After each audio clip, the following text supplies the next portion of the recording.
موٹی موٹی 2-3 چیزیں کہوں گا جی. جو پری پول ریگنگ ہوئی ہے 5 افراد جو ہمارے الیکٹیبلز جن کو توڑ کے لے گئے, یہ ہوتا رہتا ہے پاکستان کی سیاست میں, لیکن بہرحال اس کا ذکر تو پھر بھی ضروری ہے, کیونکہ اپنی مرضی سے کوئی کینڈیڈیٹ جائے تو وہ ایک بات ہوتی ہے, اگر کسی کو دھونس دھاندلی کے ذریعے لے جایا جائے انفلوئنس کر کے وہ ایک دوسری بات ہوتی, لیکن چلیے مان لیتے ہیں ایسا ہوتا رہتا ہے. پھر دوسری جو اہم چیز ہوئی وہ یہ ہے کہ آخری وقت میں لوگوں کے پولنگ اسٹیشن تبدیل کیے گئے, اور بہت سی خواتین بالخصوص جب وہ ووٹ ڈالنے کے لیے گئیں تو ان کو پتہ چلا کہ ان کا ووٹ 3 کلومیٹر دور ہو گیا ہے. کچھ خواتین کا شادی سے پہلے کے جو گاؤں تھے, ان کے آبائی گاؤں تھے, ووٹ وہاں پہ شفٹ کر دیا گیا. چلیے اس کو بھی چھوڑ دیجیے, ہو جاتا ہے ایسے. تیسری جو اہم چیز ہوئی کہ ان اہلکاروں کو جن کو بلایا گیا تھا کہ وہ حفاظت کریں الیکشن کی, ان میں سے کچھ میں آپ کو اسپیسیفکلی بتا سکتا ہوں کہ چناری بازار میں کچھ سرکاری اہلکار جو ہیں وہ پی ٹی آئی کے جھنڈے لے کر گھومتے رہے, جس کے اوپر الیکشن کمیشن کو شکایت کی گئی, جو الیکشن کمیشن نے مانی, اور الیکشن کمیشن نے حلقہ نمبر 32 سے ان کو حلقہ نمبر 33 پہ میں بھیج دیا, جہاں پہ وہ لمیہ بازار کے اندر وہی جھنڈے اٹھا کے پھرتے رہے. چلے ہو سکتا ہے ایسا بھی کچھ ہو جاتا ہو, لیکن پھر آپ نے صبح کے وقت دیکھا کہ وہ سہیلی سرکار کا جو پولنگ اسٹیشن جو مظفر آباد میں ہے, آپ نے خود دیکھا وہ ٹیلی ویژن پہ چلا بھی کلپ, جس میں پی ٹی آئی کی جو گاڑی تھی, جو اراکین اور لیڈران تھے, وہ پولنگ کے اراکین کو لے کر آئے اور پولنگ کا سارا سامان ان کی حفاظت میں پہنچایا گیا پولنگ اسٹیشنز تک. یہ بھی شاید ہو جاتا ہوگا الیکشنز کے اندر. پھر ہم نے آپ نے وہ کل میں نے ایک پریس کانفرنس کی تھی, نہ جانے آپ نے دیکھی یا نہیں, جس میں میں نے بڑے اسپیسیفک پولنگ اسٹیشنز کا ذکر کیا. LA 32 میں polling station number 49, polling station number 54-55, polling station number 96, polling station number 163, polling station number 164, polling station number 3 جو رمسار کا تھا. یہ وہ جگہیں ہیں جہاں پہ کچھ جگہوں کے اوپر تو آتشی اسلحہ استعمال کیا گیا, اور باقی جگہوں کے اوپر پی ایم ایل این کے جو پولنگ ایجنٹ تھے ان کو نکالا گیا اور وہاں پہ دھاندلی کی گئی. اسی طرح کی میرے پاس پوری لسٹ ہے LA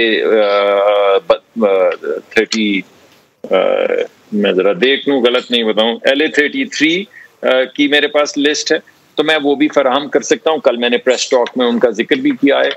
تو میں یہ سمجھتا ہوں کہ جب آپ ان تمام چیزوں کو دیکھیں اور پھر آپ ان کو جائزہ لینے کے بعد وہ تمام کلپس چلائیں جس میں ایک وفاقی وزیر جو ہیں وہ 5-5 ہزار کے نوٹ کی گڈیاں لے کر جا رہے ہیں اور لوگوں کو پیسے دے رہے ہیں, یا وہ جس میں انہوں نے کہا کہ جو اتنے پیسے دوں گا تو اتنے ووٹ ملیں گے, وہ سن لیجئے, یا آپ وہ چلا دیجئے جس میں جو الیکشن کمیشن ہے وہ کہہ رہا ہے کہ فلاں فلاں صاحب کو نہیں آنا چاہیے AJK میں, اور وہ پرائم منسٹر کے پہلو میں کھڑے ہیں, ان کے ہیلی کاپٹر میں چڑھ کے گئے, تقاریر کی, وہاں پہ کیمپین کرتے رہے.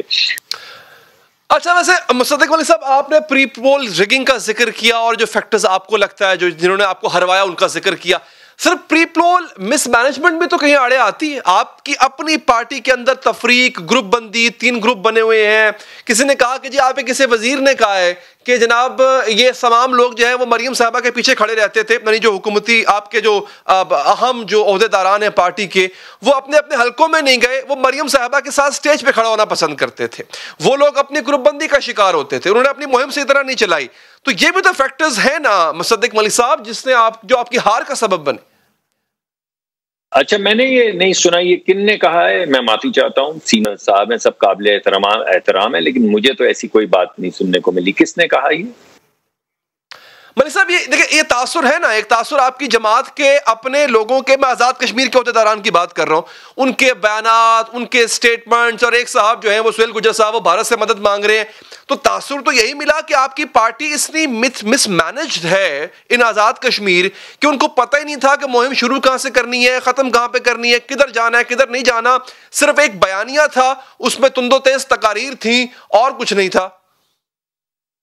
نہیں, دیکھیے پہلی بات تو یہ کہ میں نے آپ کی یہ بات کسی سینئر عہدیدار سے سنی نہیں ہے, جس کی وجہ سے میں نے آپ سے یہ سوال پوچھا. لیکن اگر آپ کا سوال جنیرک ہے تو مجھے وہاں پہ تو جھول نہیں نظر آیا. دیکھیے نا, اگر ہمارے وہاں پہ پولنگ ایجنٹس موجود نہ ہوں تو میں آپ کی بات مان جاؤں گا, لیکن اگر پولنگ ایجنٹس موجود ہوں اور ان کو دھکے دے کر باہر نکال دیا جائے, ایک صاحب کو تو ہارٹ اٹیک ہو گیا اس وجہ سے کہ انہوں نے تکرار کی, وہاں پہ دھکم پیل ہوئی, ان کو ہارٹ اٹیک ہو گیا.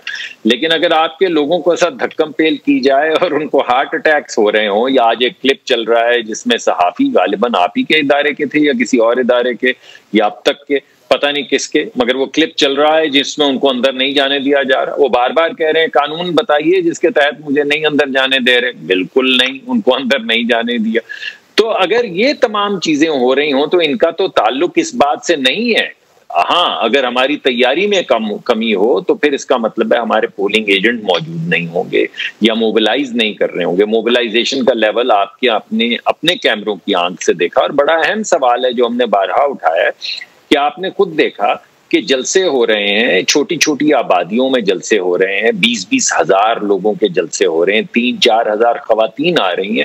تو میں ان لوگوں سے یہ پوچھنا چاہتا ہوں کہ ایک جگہ جہاں کی کل آبادی 15-18 ہزار ہے, وہاں پہ 18-20 ہزار کا جلسہ ہو رہا ہے, یعنی ارد گرد سے لوگ پہاڑوں سے چل کر وہاں پر آ رہے ہیں, جلسہ سننے کے لیے آ رہے ہیں. تو سوال یہ پیدا ہوتا ہے کہ 1 گھنٹہ چل کے آنا جلسہ سننے کے لیے وہ تو مشکل پڑا یا وہ تو آسان تھا, لیکن ساتھ کے اسکول میں جا کے ووٹ ڈالنا مشکل تھا. تو جو لوگ آئے وہ آئے مگر انہوں نے ووٹ نہیں ڈالا.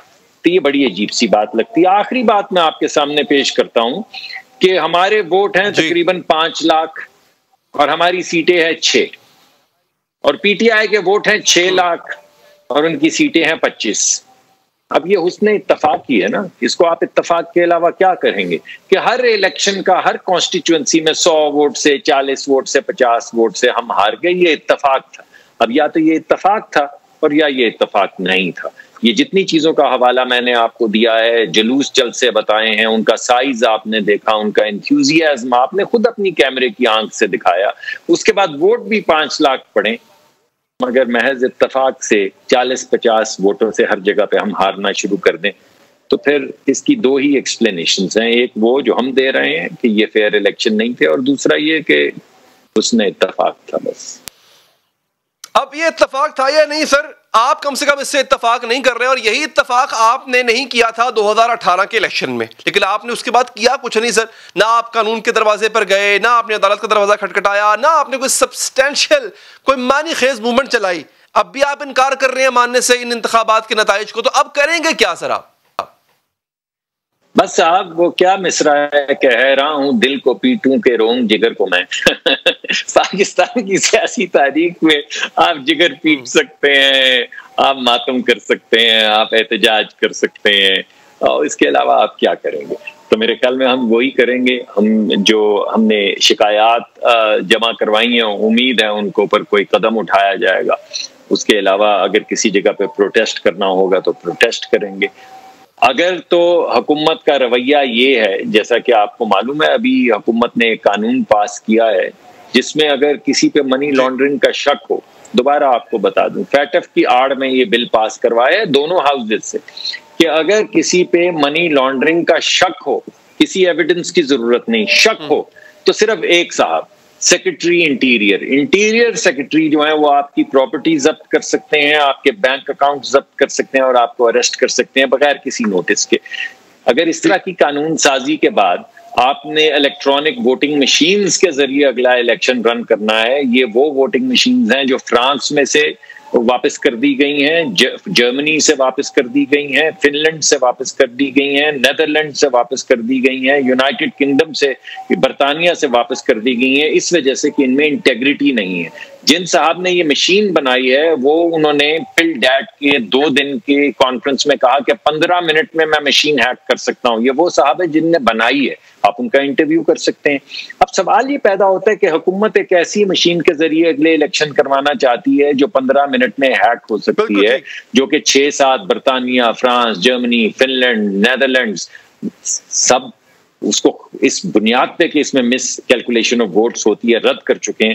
ہم اس کو لانا چاہ رہے ہیں تو پھر ماتم ہی کیا جا سکتا ہے, کیا کریں گے.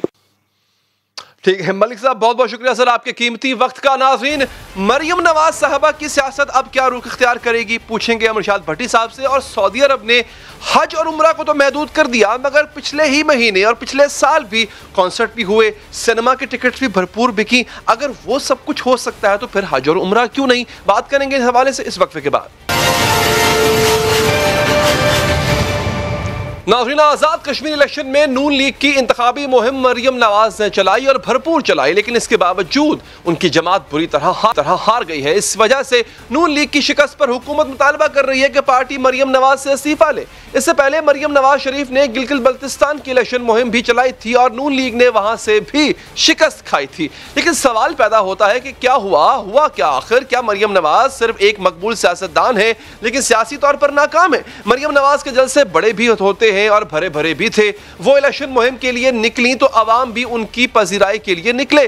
مریم نواز انتخابی جلسے لے کر کئی علاقوں میں گئی، عوام کو موبلائز کیا اور جلسے میں شریک عوام بھی مریم نواز کے اشاروں پر اپنے جذبات کا والہانہ اظہار کرتے. میں بھی چاہتی ہوں کہ مجھے بھی یہ آ جائے کہ میں ہاتھ اوپر کروں تو سب لوگ کھڑے ہو جائیں، ہاتھ نیچے کروں تو ٹھہرو، ذرا آزما کے دیکھوں.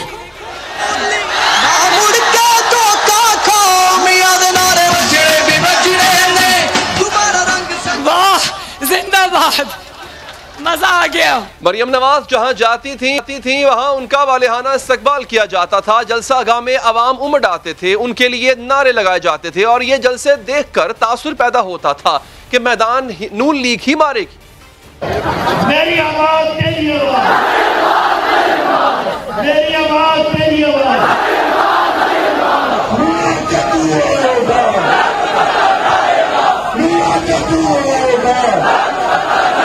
جلسوں کے دوران مریم نواز شریف نے ووٹ کو عزت دو کا نعرہ بھی لگایا اور بار بار لگایا. ان قوتوں کو بھی مخاطب کیا جن پر نون لیگ دھاندلی کے الزامات لگاتی ہے. مریم نواز شریف نے کھل کر ان موضوعات پر بھی بات کی جو نون لیگ کے حوالے سے متنازع سمجھے جاتے ہیں. تو میڈیا کا ایک حصہ ان سے تو مجھے یہی سننے کو ملتا تھا کہ نواز شریف اور مریم نواز فوج کے خلاف ہیں اور فوج نواز شریف اور مریم نواز کے خلاف ہے. ان پروپیگینڈسٹ کے منہ پہ تب تھپڑ پڑا جب ہر فوجی جوان جو میرے راستے میں کھڑا تھا اس نے سینے پہ ہاتھ رکھ کے میرا استقبال کیا. ایک فوجی نے میری گاڑی روک کر مجھے یہ کہا، آپ کی سپیچز ہم ریڈیو پہ سنتے ہیں. مریم نواز کے جلسوں میں انداز خطابت بھی مزاحمت کا رنگ لیے ہوئے تھا. انہوں نے کئی بار ان خدشات کا اظہار کیا کہ ووٹ چوری کر کے نون لیگ کو ہرا دیا جائے گا، لیکن ان خدشات کا اظہار کرتے ہوئے بھی ان کے بیانات میں تنبیہ اور تھی. کھول کر سن لو، تمہارے حلق سے چوری شدہ سیٹیں نکلوانے کا ہنر آ گیا ہے. راجہ فاروق حیدر کا جیتا ہوا الیکشن اگر تم نے چوری کیا تو یاد رکھو مریم نواز شریف آخر تک تمہارا پیچھا کرے گی. اگر آزاد کشمیر کا الیکشن چوری کرنے کی کوشش کی تو اس کا تمہیں عمران خان بہت بڑا نقصان ہونے والا ہے. یہ بات کو تم تنبیہ سمجھو. مسلم لیگ نون اب وہ پرانی مفاہمت پسند جماعت نہیں ہے، اب مزاحمت کرنا سیکھ گئی ہے. مریم نواز کے انداز گفتگو سے ان کے دبنگ مخالف بھی خائف نظر آئے. وفاقی وزیر شیخ رشید نے کہا مریم نواز کی سیاست کو اس کی زبان تباہ کر دے گی. مریم نواز کی سیاست کو اس کی زبان تباہ کر دے گی. بد نصیب ہے نواز شریف جو جی ایچ کیو کے گیٹ کی پیداوار ہے، اور ظلم کی بات یہ ہے کہ اسی فوج کے خلاف بدزمانی کرتا ہے. ساری زندگی لگا رہے، یہ لوگ اقتدار کا منہ نہیں دیکھ سکیں گے. بات کرتے ہیں اسی حوالے سے. ہمارے ساتھ اس وقت موجود ہیں سینئر صحافی تجزیہ نگار جناب ارشاد بھٹی صاحب. بھٹی صاحب بہت شکریہ آپ کے قیمتی وقت کا. سر، کیا یہ شیخ صاحب صحیح کہہ رہے ہیں کہ مریم نواز موبلائز تو بہت اچھا کر لیتی ہیں، عوام کو نعرے بھی اچھے لگ جاتے ہیں، لوگ بھی آ جاتے ہیں ان کا جلسہ سننے کے لیے، تو کیا یہ ان کی زبان ہے، ان کی تلخ طبیعت ہے ایک خاص حلقے کے بارے میں، وہ وجہ بنتی ہے ان کی شکست کی؟ نہیں، میرا نہیں خیال کہ وہ وجہ بنتی ان کی شکست کی. دیکھیں، جی بی میں ان کی حکومت تھی، آزاد کشمیر میں ان کی حکومت تھی، اور یہ جی بی اور آزاد کشمیر کا ٹرینڈ ہوتا ہے مرکز مرکز میں جس کی حکومت ہو. اس مرتبہ ہمیں تھوڑا سا اس لیے لگ رہا تھا کہ مہنگائی ہے, بے روزگاری ہے, حکومت کی پرفارمنس جو ہے, تبدیلی سرکار کے جو وعدے دعوے نعرے تھے وہ 3 سال میں وہ اتنے ہمیں سامنے نظر نہیں پورے ہوتے نظر آئے اور لوگ تنگ تھے. تو اس مرتبہ لگ رہا تھا کہ شاید کوئی سرپرائز ہو, لیکن یہاں لڑا جاتا ہے بھائی جان الیکشن ذاتوں پر, ذات پہ کاؤنٹ کرتی ہے, برادری کاؤنٹ کرتا ہے, امیدوار کاؤنٹ کرتا ہے اور پیسہ کاؤنٹ کرتا ہے. تو اس میں ظاہر وہ حکومت مرکز میں حکومت پی ٹی آئی کی تھی تو وہ تھی اس مریم نواز کا, اور باقی جلسوں پہ قاضی حسین احمد صاحب مرحوم اللہ ان کو جنت نصیب کرے, ان کے جلسے بڑے بڑے ہوا کرتے تھے مگر سیٹیں کوئی بھی نہیں ملتی تھی. تو یہ جلسے جی بی میں ہم نے کئی بار دیکھا کہ جو وہ کئی مرتبہ آپ کے ہمارے میڈیا پہ دکھایا انہوں نے کہ جو بلاول کے جلسے میں ہوتے تھے لوگ وہ مریم نواز کے جلسے میں بھی ہوتے تھے اور وہی آگے پی ٹی آئی کے جلسے میں ہوتے تھے. تو ایک تفریح سمجھی جاتی ہے جلسوں میں جانا, نعرے مارنا, اور پھر آخر پہ جب ذات برادری امیدوار کاؤنٹ کرتا ہے اور وہ جیت جاتے ہیں. لیکن اس مرتبہ دو باتیں بڑی میں حیران کن ہیں. ایک تو یہ ہے کہ بقول اپوزیشن کے کشمیر فروش کو کشمیریوں نے مینڈیٹ دیا ہے اور جو 6 لاکھ کے قریب جو ووٹ دیے ہیں تو کشمیر فروش جیت گیا اس مرتبہ, اور جو یہ چیمپئن بنے ہوئے تھے وہ ہار گئے. اور دوسری بات یہ ہے کہ ان ساروں سے پوچھنا یہ تھا کہ یہ آپ کو اب اس مرتبہ لگ رہا ہے کہ کشمیریوں نے ووٹ کو عزت دی ہے؟ ہاں یہ بڑا امپورٹنٹ سوال ہے کہ کشمیریوں وہ تو کہہ رہے ہیں دھاندلی ہوئی ہے نا, ووٹ چوری ہوا ہے, وہ تو یہ کہہ نہیں رہے کہ جناب فیئر الیکشن تھا. لیکن یہ جو ایک تلخ زبان اور سخت بیانیاں, یہ کہیں ایسا نہیں ہے کہ یہ بھی وجہ اس طرح بنتی ہے کہ کچھ خاص حلقے, کچھ خاص قوتیں جن کو ٹارگٹ کیا جاتا ہے ان کی ناراضی کا سبب بنتی ہے ایسی زبان, اور پھر اس کا بھی کوئی نہ کوئی خمیازہ تو بھگتنا پڑتا ہی ہے؟ نہیں دیکھیے, پہلی بات تو یہ کہ جو آپ نے کہا نا کہ دھاندلی ہوئی ہے یا جو دھاندلی کا شور ہے, تو مجھے اپنے حافظے پر زور ڈال کر بتائیے کہ کون سا ایسا الیکشن ہے جس کو فیئر قرار دیا گیا ہو, اور کون سا الیکشن ایسا ہے کہ جس میں ہارنے والوں نے ایک پریس کانفرنس کی اور اکٹھے بیٹھے اور کہا ہو کہ ہمیں اپنی ہار منظور ہے, ہم ہار گئے اور جیتنے والے کو مبارکباد دی ہو. کوئی ایک 72 سال میں بتا دیں, بہت پیچھے شاید کچھ ہوا ہو تو مجھے نہیں پتا, آپ یہ بتا دیں یہ جو سیاست. دوسری بات یہ ہے کہ ظاہر ہے جو نواز شریف صاحب کی زبان تھی, جو مریم نواز صاحبہ کی زبان تھی, جو اور یہ میں تو اس پہ کئی مرتبہ آپ کے پروگراموں میں بھی کہہ چکا ہوں کہ یہ بڑی پلاننگ کے تحت کرتے ہیں, ہاؤس آف شریف کرتے ہیں. شہباز شریف صاحب آپ کو کہاں نظر آ رہے ہیں؟ کہیں نظر آ رہے ہیں؟ شہباز شریف صاحب اپنے کاموں میں لگے ہوئے ہیں اور مریم نواز صاحب اپنے کاموں میں لگی ہوئی ہیں, تو اور نواز شریف صاحب اپنے کاموں میں لگے ہوئے ہیں. جو نواز شریف صاحب نے ملاقات کی حمداللہ کے ساتھ, یعنی 3 دفعہ کا, میں یہ عجیب و غریب 3 دفعہ کا میرا وزیر اعظم ہے. ہم جب بھی ان کو کہتے ہیں نا کہ وہ مجرم ہیں, وہ مفرور ہیں, یا وہ بھاگے ہوئے ہیں, یا وہ ان کو واپس آنا چاہیے, تو ہمیں کہا جاتا ہے کہ خدا کا خوف کریں, 3 دفعہ کا وزیر اعظم ہے. تو 3 دفعہ کے میرے وزیر اعظم نے اس بندے سے ملاقات کی ہے جس نے اس ملک کو ایسی گالی دی ہے کہ جو گالی آپ کو یعنی آپ کی فیملی کو یا میری فیملی کو دی جائے تو ہم بندہ مار دیں یا پیچھے پڑ جائیں. یعنی ایسے کوئی خوف خدا, کوئی شرم, کوئی کچھ, کوئی ملک سے محبت. یعنی میں تو ابھی بھی سمجھتا ہوں کہ نواز شریف صاحب مجھ سے زیادہ محب وطن ہیں, لیکن یہ اس بندے سے, اور اسحاق ڈار صاحب نے اس پہ اپنا رائے دی اور فرمایا ہے کہ یہ ملاقات اس بیان سے پہلے. اتنا بیوقوف کیسے ہو سکتا ہے سر؟ یہ بیوقوف کیسے ہو سکتا ہے سیاستدان کو؟ اس کو پتا بھی ہے کہ یار یہ بندہ ٹھیک نہیں ہے, ہمارے ملک کو اس نے گالی دی ہے, میں ملاقات بھی کر رہا ہوں, تصویر بھی کھنچوا رہا ہوں, تصویر پوسٹ بھی کر رہا ہوں سوشل میڈیا پہ, کیسا بھی کوئی نہ ہو, بیوقوف کیسے ہو سکتے ہیں سر اتنے؟ اس پہ 2 تھیوریز ہیں. ایک تو دیکھیے, ایک تو حسن نثار صاحب ہمارے استاد مکرم, ان کی تھیوری, وہ کہتے ہیں جی ان کو نہ کچھ کریں, وہ دشمنی میں یا اقتدار سے دوری میں یا کسی اور وجہ سے وہ بہت آگے نکل گئے اور دماغی طور پہ اب وہ کچھ بھی کرنے کو تیار ہوتے ہیں, نمبر 1. دوسری بات یہ ہے کہ آپ نفرت اور محبت میں چیزوں کو مکس ایسا کر جائیں کہ نواز شریف صاحب یا کسی بھی اسٹیبلشمنٹ, کسی ادارے, کسی شخص سے بڑا ہے پاکستان, تو بس وہ آپ مکس کر جائیں کہ آپ کی انائیں، آپ کی ضدیں، آپ کا اپنا آپ جو ملک سے بڑا ہو جائے تو وہ بھی ایک ہوتا ہے. تیسرے اب یہ بات جہاں تک آپ نے ابھی یعنی یہ اس کی کوئی جسٹیفیکیشن ہے کہ میٹنگ پہلے ارینج ہو گئی تھی، جب بیان دیا تھا تو وہ ختم کر دیتے. تو اچھا دوسری آپ نے کہا کہ اس کی ناراضگی مریم نواز کی زبان سے جی کیا فرق کہا؟ میں عرض کر رہا ہوں کہ بڑے بڑے صدارتی دورے منسوخ ہو جاتے ہیں ذرا سی بات پہ. تو یہ کون سی کوئی اتنی امپورٹنٹ میٹنگ تھی جو نہ ہوتی تو ملک کا فیوچر داؤ پہ لگ گیا تھا؟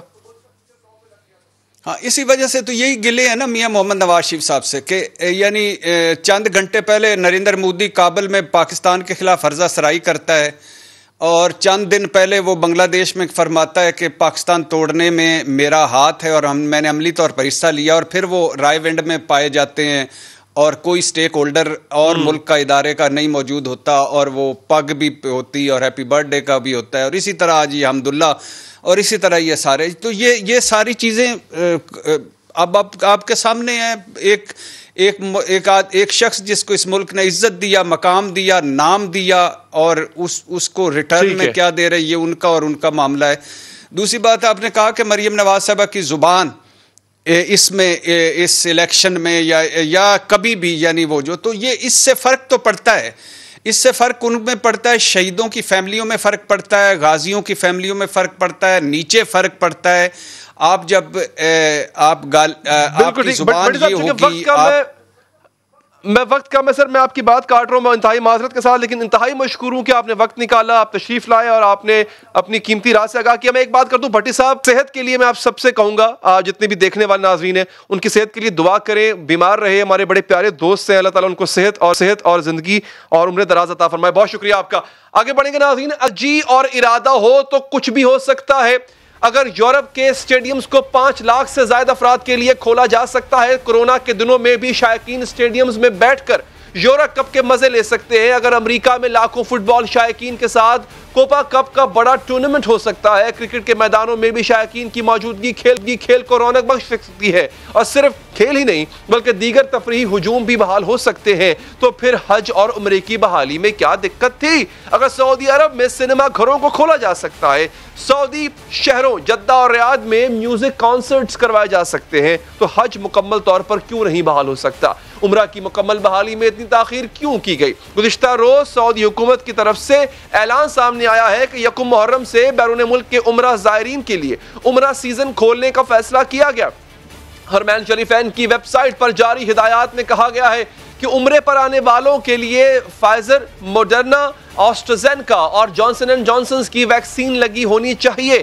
ان ویکسینز کی دونوں خوراکیں لگوانے والوں کو عمرے پر آنے کی اجازت ہوگی، لیکن اس اجازت کے ساتھ 9 ملکوں کے لیے امتیازی ہدایات بھی جاری کی گئی ہیں. پاکستان اور بھارت سمیت 9 ممالک کے شہروں کو سعودی عرب آنے سے پہلے کسی تیسرے ملک میں 14 دن کا کوارنٹین کرنا ہوگا.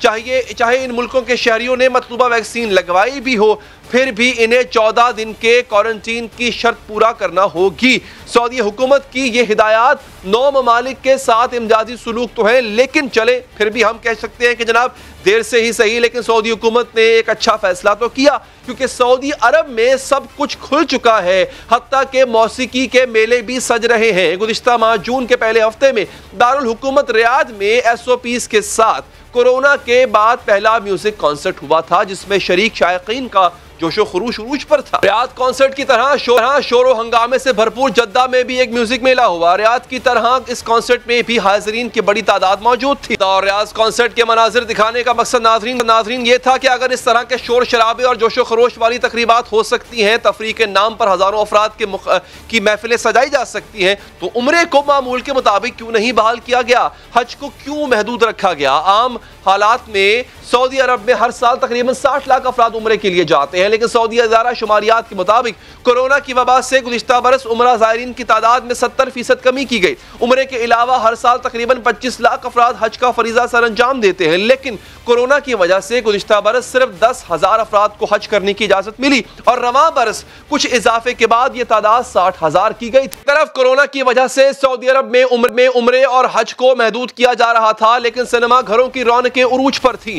گزشتہ برس کورونا وبا کے باوجود سعودی عرب میں سینما کے 66 لاکھ ٹکٹ فروخت ہوئے تھے۔ 2019 میں یہ تعداد 40 لاکھ تھی، یعنی کورونا کی وجہ سے عبادات اور مقدس مقامات تو بند تھے، لیکن سینما گھروں کی بندش نہیں تھی۔ بات سینما گھروں یا میوزک کانسرٹ کی نہیں ہے، وہ ان کی مرضی ہے، جو مرضی کرے۔ ہم صرف اس بات کی نشاندہی کر رہے ہیں کہ کورونا کے باوجود حج اور عمرے جیسی مقدس اور لازمی عبادات کو معمول کے مطابق جاری رکھا جا سکتا ہے۔ ویسے ہی خصوصی انتظامات کیے جا سکتے تھے، جیسے یورپ کے فٹ بال کے میلے کے لیے کیے گئے تھے۔ رواں برس ہونے والے یورو کپ میں 5 لاکھ سے زائد فٹ بال شائقین نے سٹیڈیمز میں بیٹھ کر میچ کو انجوائے کیا تھا۔ حالانکہ یہ ٹورنامنٹ 11 مختلف جگہوں پر کھیلا جانا تھا، جس میں 24 ممالک کی ٹیموں نے حصہ لیا تھا اور 24 ممالک کے ہی شائقین نے سٹیڈیمز میں بیٹھ کر اپنی ٹیموں کو سپورٹ کیا تھا۔ ایسے ہی مناظر امریکہ میں ہونے والے فٹ بال مقابلے کوپا کپ کے بھی تھے، جس میں جنوبی امریکہ کی 10 ٹیموں نے حصہ لیا اور اپنی ٹیموں کا حوصلہ بڑھانے کے لیے فٹ بال شائقین کے لیے سٹیڈیمز کے دروازے کھلے رکھے گئے تھے۔ ان تمام مقابلوں میں SOPs کی پابندی کروائی گئی ہوگی، ویکسینیشن کے بغیر حاضری کی اجازت نہیں ہوگی۔ تو ہمارا سوال بس یہ ہے کہ اگر ان SOPs کے ساتھ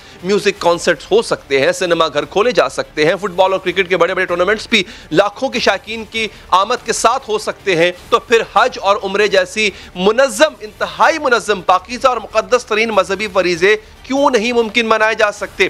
اسی پر مزید بات کریں، ہمارے ساتھ موجود ہیں وزیر اعظم کے معاون خصوصی برائے بین المذاہب علامہ طاہر اشری صاحب۔ علامہ صاحب شکریہ۔ سر میرا ایک سوال ہے، دیکھیں یہ بھی تو ہو سکتا تھا نا سر کہ چلے مان لیں آپ باقی ممالک کے زائرین کو آنے کی اجازت نہ دیں، لیکن سعودی عرب کے جو اپنی عوام ہے ان کو تو مکمل حج کی پرمیشن مل سکتی تھی یا عمرے کی پرمیشن مل سکتی تھی، نہیں دی گئی، تو سر کیوں، ایسا کیوں؟ اور دوسرا سوال یہ بھی ساتھ لے لیجئے گا، پاکستان کو کیوں ایکسکلوڈ کیا گیا ہے، اس لسٹ میں کیوں شامل نہیں ہے، پاکستانی کیوں نہیں جا سکتے؟ بسم اللہ الرحمن الرحیم، نحمدہ ونصلی ونسلم علی رسولہ الکریم۔ دیکھیں گزارش یہ ہے کہ مرحلہ وار چیزیں ہو رہی ہیں اور مجھے امید ہے کہ انشاءاللہ تعالی بہت جلد جو ہے پاکستان کو اس سے نکال دیا جائے گا۔ کرونا کے مختلف ملکوں کے مختلف حالات ہیں، ان کی وجہ سے لازمی بات ہے کہ سعودی عرب کے اندر ان کا ایک اپنا نظام ہے، وزارت صحت کا، داخلہ کا، سول ایویشن کا، ان کی ایک کمیٹی وہاں بنی ہوئی ہے، لیکن ہمیں امید ہے کہ انشاءاللہ تعالی اس حوالے سے جلد پیش رفت ہوگی اور پاکستان کو جو ہے یہ جو پابندی ہے ایک لمبی چوڑی 14 دن کی، اس سے پاکستان جو ہے وہ انشاءاللہ باہر نکل جائے گا۔ ہمارے اس معاملے میں ہمارے بات چیت سعودی عرب کے ذمہ داروں سے چل رہی ہے اور انشاءاللہ تعالی اس میں کامیابی ہوگی۔ اچھا، لیکن یہ بتائیے گا علامہ صاحب کہ اس سب کے باوجود عمرے پر ہی ایسی پابندی ہے، حج پر ہی ایسی پابندی کیوں ہے؟ کیونکہ ہم نے یہ دیکھا ہے کہ کانسرٹ ہوئے، یہ پچھلے سال بھی ہوا، بلکہ میں اگر غلط نہیں ہوں تو پچھلے مہینے بھی، بلکہ ہم نے ویڈیو دکھائی ہے، پچھلے مہینے بھی کانسرٹ ہوا، سینما گھر وہ کھولے گئے، ہزاروں سینکڑوں ٹکٹس بیچی گئی، لوگ گئے۔ اب یہ وہ تمام چیزیں ہیں کہ جن کے اندر SOPs کا خیال رکھنا بڑا مشکل ہوتا ہے، خاص طور پہ کانسرٹ میں تو ہر کوئی ناچ رہا ہوتا ہے پاگلوں کی طرح۔ اس کے برعکس عمرہ کی ادائیگی یا حج کی ادائیگی بڑے ڈسپلن طریقے سے ہوتی ہے، اس میں مذہب شامل ہوتا ہے، اس میں جذبات شامل ہوتے ہیں۔ تو کانسرٹ ہو سکتا ہے مگر عمرے کی ادائیگی محدود ہوگی، حج کی ادائیگی انتہائی محدود ہوگی، ایسا کیوں ہے سر؟ میرے پاس یہ معلومات نہیں ہے اور نہ ہی میں سمجھتا ہوں کہ اس طرح یہ حقائق ہیں۔ یہ پراپوگنڈا ایک ضرور ہے میڈیا کے، سوشل میڈیا کے اوپر ہوتا رہتا ہے، اور الحمدللہ اس کے کرونا کے باوجود 1 کروڑ 20 لاکھ کے قرب و جوار میں لوگ حج سے پہلے حرمین میں بھی گئے ہیں۔ سعودی عرب کی حکومت نے بہترین انتظامات کیے کرونا کے باوجود، تو وہ بھی ہوا ہے۔ لہٰذا میں سمجھتا ہوں کہ ایک جگہ پہ چند 100 لوگوں کا جمع ہونا اگر بالفرض ہوا بھی ہو، اور دوسرا ایک دنیا کے 100 سے زائد ممالک سے، مختلف ممالک سے لوگوں کا آنا، اور پھر اس کے بعد خود کئی اسلامی ممالک تھے جس طرح انڈونیشیا ہے، ملیشیا ہے، جنہوں نے کرونا کی وبا کی وجہ سے جو ہے وہ کہا کہ اس سال ہم حج نہیں کریں گے۔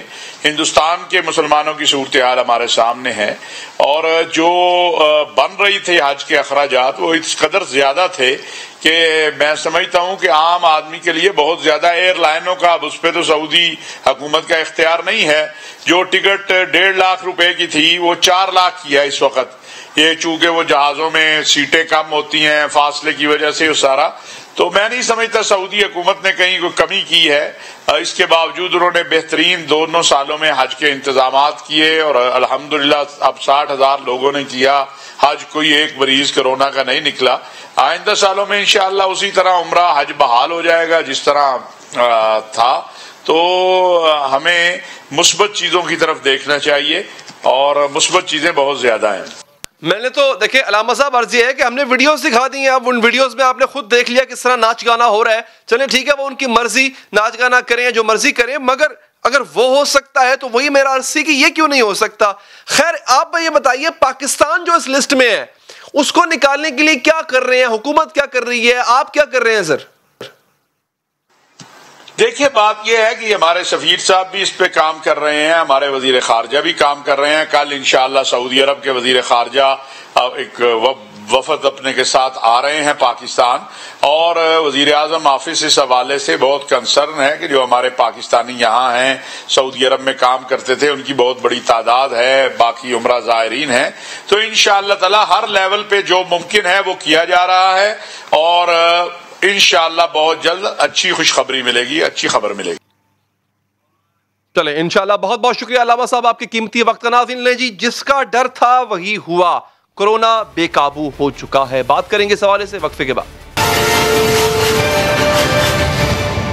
ناظرین وہی ہوا جس کا ڈر تھا. عید کی لاپرواہی اور بد احتیاطی کے سنگین نتائج سامنے آنے لگے. کورونا مثبت کیسز کی شرح اچانک 7.5% سے بلند ہو گئی ہے. مہلک ترین بھارتی قسم ڈیلٹا کے پھیلاؤ میں خطرناک حد تک اضافہ ہو گیا. ایک دن میں 3,752 کیسز رپورٹ ہوئے جو 3 ماہ کے بعد رپورٹ ہونے والے سب سے زیادہ کیسز ہیں. اور سب سے بری صورتحال کراچی کی ہے جہاں کورونا مثبت کیسز کی شرح 25% کو چھو رہی ہے. یعنی ملک میں سامنے آنے والے 3,700 کیسز میں سے 950 کیسز کا تعلق صرف کراچی سے ہے, جبکہ راولپنڈی میں یہ شرح 18% اور اسلام آباد میں 11% ہو چکی ہے.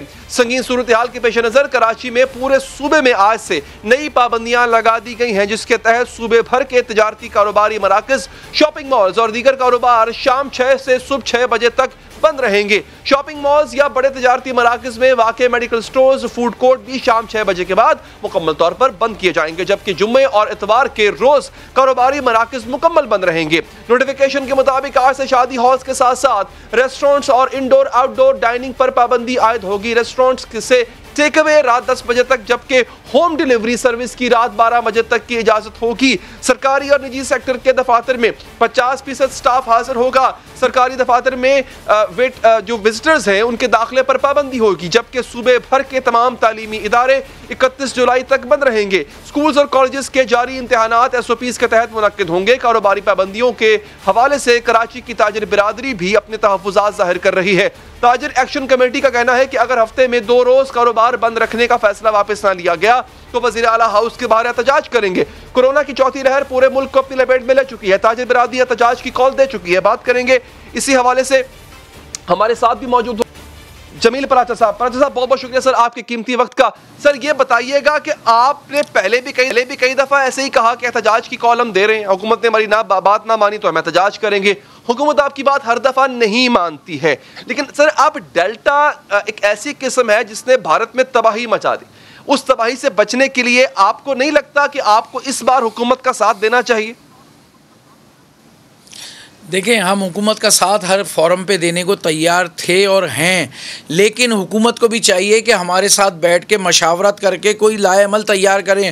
ہم نے منع نہیں کیا کہ 12 گھنٹے آپ بند کریں کاروبار, ہم 12 گھنٹے کے لیے کھلوائیں, 12 گھنٹے کے لیے بند کریں. ہم نے صرف ٹائمنگ پہ ہمارا مسئلہ ہے. ہم کہتے ہیں صبح آپ 10 بجے سے آپ 2 گھنٹے اور کم کر دیں, صبح 10 بجے سے رات 8 بجے تک کاروبار جاری رکھنے کی اجازت دیں. دوسری بات یہ ہے کہ آپ نے ابھی تک ہماری کے مطابق جو ہم نے اطلاعات لی ہیں 17,000 صرف ٹیسٹ کیے ہیں, اس میں سے آپ نے 25% نکال کے رکھ دیا ریشو کراچی کا, جبکہ کراچی کی 3 سے 3.5 کروڑ آبادی ہے اور اس آبادی کے تناسب سے یہ ناکافی جو ٹیسٹ ہیں. اگر یہی ٹیسٹ اگر 34,000 پہ جائیں گے تو میں سمجھتا ہوں کہ یہ آدھی شرح آدھی رہ جائے گی. تو آپ اس کو ذرا دوسرے طریقے سے بھی دیکھیں. آپ کے پاس ویکسین نہیں ہے, ہم کہہ رہے ہیں آپ ویکسینیٹ کریں لوگوں کو. لوگوں کی لمبی لمبی قطاریں ہیں. ہم نے اپنے دفتر کے اندر ویکسین لگانا شروع کی، 2 دن بعد آپ نے کہہ دیا کہ بھائی ہمارے پاس ویکسین ختم ہو گئی ہے. یہ کون سا طریقہ کار ہے؟ آپ بتائیں نا. اگر ہم ویکسین نہ لگوا رہے ہوں، ہم کوئی احتیاط نہ کر رہے ہوں، اس میں ہمارا کیا قصور ہے؟ شادی ہال پر مکمل پابندی عائد کر دی گئی. شادی ہالز کو بھی SOPs کے مطابق کچھ اجازت ملنی چاہیے. ریسٹورینٹ انڈور آؤٹ ڈور دونوں بند کر دیے گئے. ایک آؤٹ ڈور کم از کم اجازت دینی چاہیے آپ کو. ریسٹورینٹ کو کم از کم وہ لائے عمل اختیار کریں جس سے تاجر برادری دیوار سے نہ لگے. پہلے ہی ہم تو بہت نقصانات اٹھا چکے ہیں. پہلے ہی جو 3 لہریں پہلے آئی ہیں، وہ ان 3 لہروں میں تاجر برادری دیوار سے لگ گئی ہے. آپ صاحب آپ کے قیمتی وقت کا آپ کا موقف آ گیا. ناظرین، پروگرام کا وقت یہاں پر ختم ہو جاتا ہے. مجھے دیجیے اجازت. اللہ نے کے بعد